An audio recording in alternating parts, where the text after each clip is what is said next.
আজকে অধ্যায় কি এক, অধ্যায় এক বাস্তব সংখ্যা।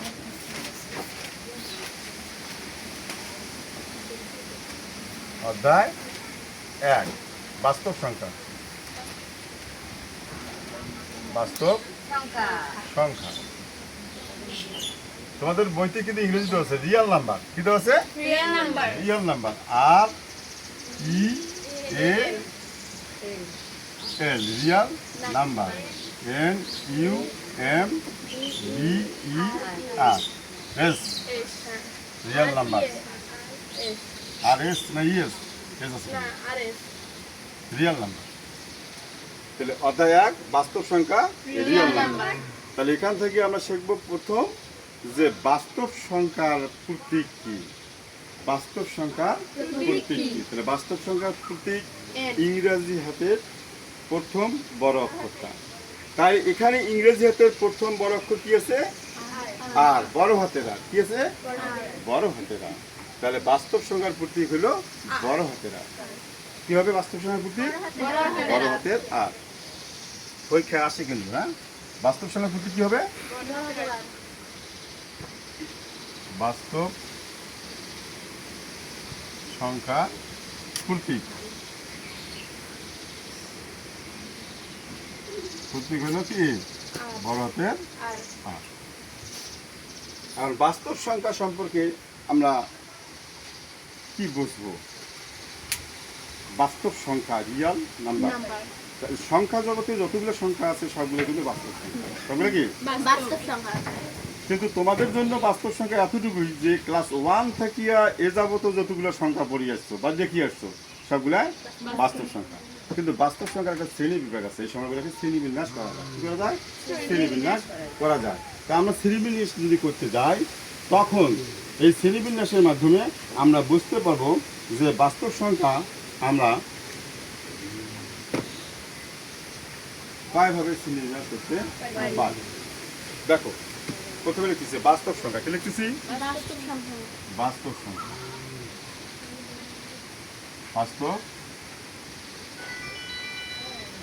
সংখ্যা। তাহলে বাস্তব সংখ্যাকে প্রধানত দুই ভাগে ভাগ করা যায়। প্রধানত কয় ভাগে ভাগ করা যায়? দুই ভাগে ভাগ করা যায়। কি কি সেটা আমাদেরকে জানতে হবে।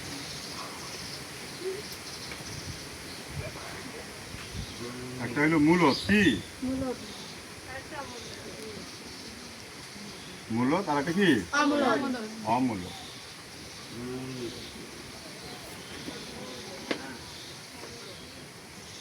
অমূলত। এটা হলো মূলত আর একটা হলো অমূলত। বইটা উল্টো উল্টো করতে হবে, এইভাবে থাকবে। এটা মূলত, এটা হলো অমূলত। তাহলে প্রথমে আমরা চিনবো যে মূলত সংখ্যাটা কি, অমূলত সংখ্যাটা কি। মূলত সংখ্যাটা কি, অমূলত সংখ্যাটা কি, সেটা আমাদের প্রথমে চিনতে হবে। তাহলে এখানে অমূলত সংখ্যার শ্রেণীবিন্যাস মাত্র একটা। কয়টা? একটা। সেটা হলো অসীম অনাবৃত দশমিক। সেটা কি? অসীম অনাবৃত দশমিক।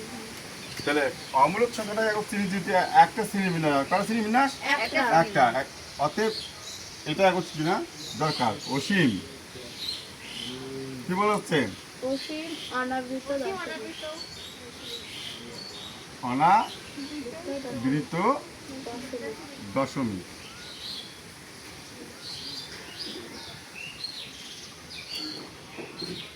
অমূলত সংখ্যাটা কি? অসীম অনাবৃত দশমিক। এখন অসীম অনাবৃত দশমিক সংখ্যা কোনগুলো? অসীম অনাবৃত দশমিক সংখ্যাগুলো কোনগুলো সেগুলো জানতে হবে। এইগুলো সংখ্যা কিন্তু আমরা সরাসরি দেখতে পাই না, মনে হয় যেন কোথাও লুকিয়ে আছে। কোথাও লুকিয়ে আছে। এখন আমাদের সংখ্যা জগতে যতগুলো সংখ্যা আছে সবগুলো কি বাস্তব? কিন্তু সংখ্যা জগৎ যদি আমি সংখ্যা গণনা শুরু করি তাহলে আমরা কি শেষ করতে পারবো?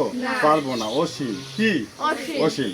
তাহলে সংখ্যা জগতে যতগুলো সংখ্যা আমরা যদি গণনা শুরু করি সবগুলো সংখ্যা হবে কি? অসীম। কি হবে?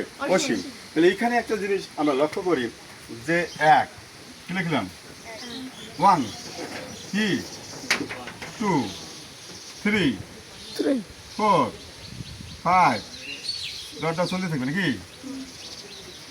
এগুলো হইলো কি আমাদের বাস্তব সংখ্যা। এগুলো কি বাস্তব সংখ্যা। এখন 1 এবং 2 এর মাঝে এই মাঝামাঝি যে স্থানটা আছে এখানে কি কোনো সংখ্যা আছে? আছে আছে। কতগুলো সংখ্যা আছে? অসীম অসীম। কতগুলো সংখ্যা আছে? অসীম অসীম। অসীম সংখ্যক সংখ্যা আছে। সেখান থেকে কিন্তু আমরা অসীম অনাবৃত দশমিক সংখ্যা নির্ণয় করতে পারবো। অসীম অনাবৃত দশমিকটা কি? সংখ্যাগুলো হইতে হবে অসীম, মানে দশমিকের পরের সংখ্যাগুলো হইতে হবে অসীম অসীম। দশমিকের পরের সংখ্যাগুলো হইতে হবে কি? অসীম এবং কি অনাবৃত। অনাবৃতটা কি? যে দশমিকের পরে যে সংখ্যাগুলো আসবে সেগুলো একই সংখ্যা আসবে না, একই সংখ্যা আসবে না, মানে আলাদা আলাদা সংখ্যা আসবে। যেমন আমি একটা সংখ্যা লিখতেছি, হ্যাঁ, 1.73205 ডট ডট। এই দশমিকের পরে যে সংখ্যাটা আসছে দেখছো, দশমিকের পরে 73205 ডট ডট দিস না। তার মানে এই সংখ্যাগুলো দেখো, দশমিকের পরে যে সংখ্যাগুলো কোনো সংখ্যার সাথে কোনো সংখ্যার মিল নেই, আছে নাই, এই অনাবৃত। এগুলো কি? অনাবৃত অনাবৃত। এগুলো হলো অনাবৃত। এখন অনাবৃত সংখ্যা তোমরা এবং অসীম অনাবৃত সংখ্যা খুব সহজে নির্ণয় করতে পারবা। সেগুলো তোমরা যে বর্গ সংখ্যা নয় এমন সংখ্যার উপর যদি রুট ব্যবহার করো, বর্গ সংখ্যা নয় এমন সংখ্যার উপর যদি রুট ব্যবহার করো, সে সংখ্যা হইল অসীম অনাবৃত দশমিক। যেমন √2 কি? √2। 2টা কি বর্গ সংখ্যা? না, এটা হইল অমূলক সংখ্যা। তারপরে কি? √3। এটা কত হয়? √4 হবে না, কারণ 4টা কিন্তু বর্গ সংখ্যা। তাহলে √5, রুট কি হবে? 5। তারপর কি হবে? 7 বলো। √6 হবে, √6। তারপর কি হবে? √7 হবে, হবে না? হবে। √8 হবে, কিন্তু √9 হবে না। হবে কি? 9 হইল বর্গ সংখ্যা। এইরকম করে আমাদের সংখ্যা চলতেই থাকবে। এই সংখ্যাগুলো কিন্তু অমূলক, হ্যাঁ, অসীম অনাবৃত দশমিক। এটা যদি মান আমরা বাইর করি, √2 মান, √3 মান, √5 মান, √6 মান, √7 মান, √8 মান যদি বাইর করি, তাহলে দশমিকের পরে যে সংখ্যাটা বাইর হবে সেটা হবে অসীম এবং অনাবৃত। অসীম এবং কি? অনাবৃত। তাহলে এখান থেকে বোঝা যাচ্ছে অমূলক সংখ্যা, অসীম অনাবৃত দশমিক সংখ্যা কোনগুলো সংখ্যা?